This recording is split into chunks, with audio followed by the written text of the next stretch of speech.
Buddy Jeremiah Krakowski here. I want to talk about pride and ego and how we see ourselves, how we project ourselves to the world. Humility wins every single time in interactions, no matter what you're doing, caring about other people, having kindness, having gratitude. But pride and ego, which feel good on the inside, hinder us from growth. The need to prove that we're right, the need to show to everybody that we can do what we say, and the need to make everybody know how we are is actually hurting us.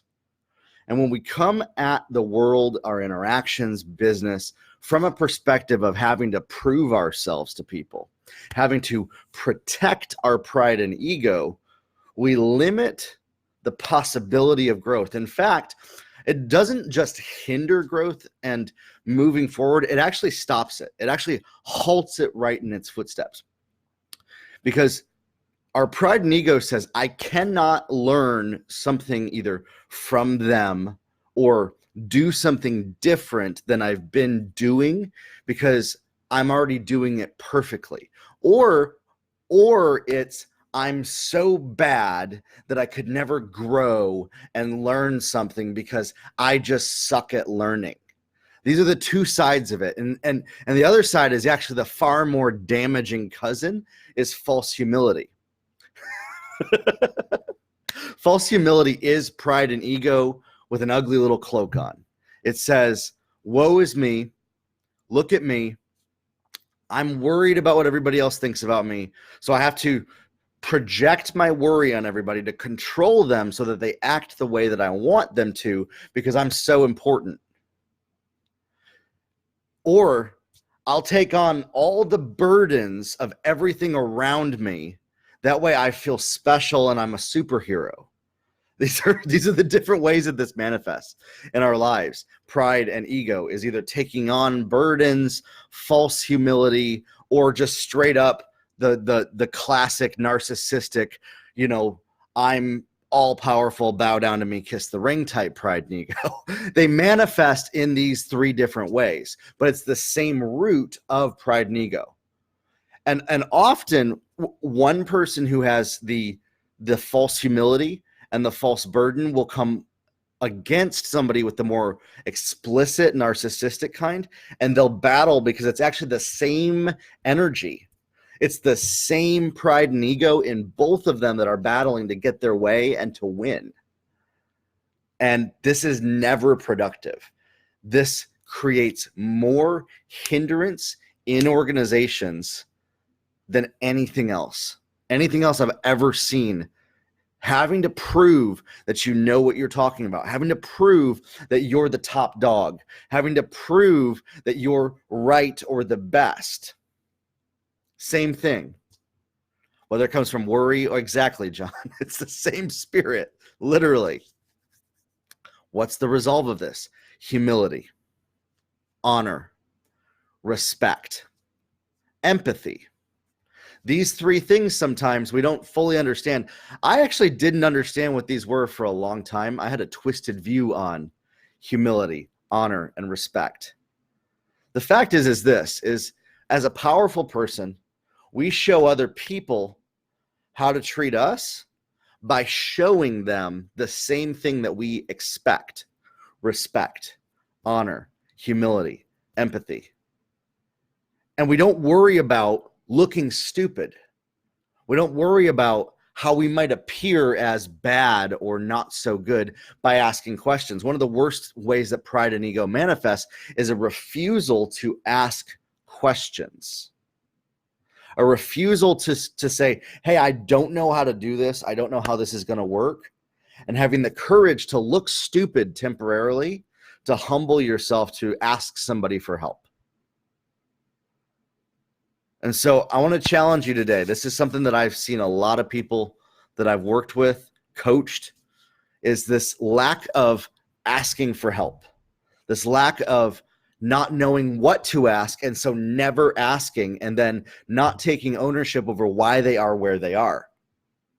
Saying, well, I don't know why I am. It's this or that or that or that. No, it's because you've chosen to not ask the questions at the moments when the key time to ask could have panned out differently. And so you've given up the responsibility and ownership of your life to whatever. And that's pride and ego, because you're basically saying that you care more about how you look to other people than to ever ask for help, than to ever ask for questions. We have to get past this. We have to get past looking good to other people, being right all the time. You know, you'll actually be right if you ask, and you will be wrong if you don't. This is a flip side of this that I've noticed, is a lot of people are so worried about looking good to other people and being right that they never ask, when in fact not asking is the very definition of the wrong thing to do. So if that's you, no problem. This isn't condemnation. This isn't saying you've done anything wrong and that you're like, now you got to get punished or feel pain or anything like that. Worry of pain and punishment also doesn't help anybody. Just change it. That's it. Start asking questions. Start asking the hard questions. Start asking what you're afraid to ask of the people that you're afraid to ask, and go to some people and ask these questions. Maybe it's in your business. Maybe it's in your family. Maybe it's in your relationships. Maybe it's at, spiritually in church, whatever it is. Find somebody and ask questions. Here's the other common one that I see. Well, I don't know anybody who could answer my question the way that I want. That's another gilded, hidden pride and ego right there. I don't know anybody, so that's I don't know anybody. So you're saying that the people that you know don't know what you need to know, so you're not going to ask because you don't want to hear the answer of I don't know from somebody. So try this. Do you know anybody that knows this? Do you know of a resource where I could start to learn this? Do you know the best way for me to start to grasp that?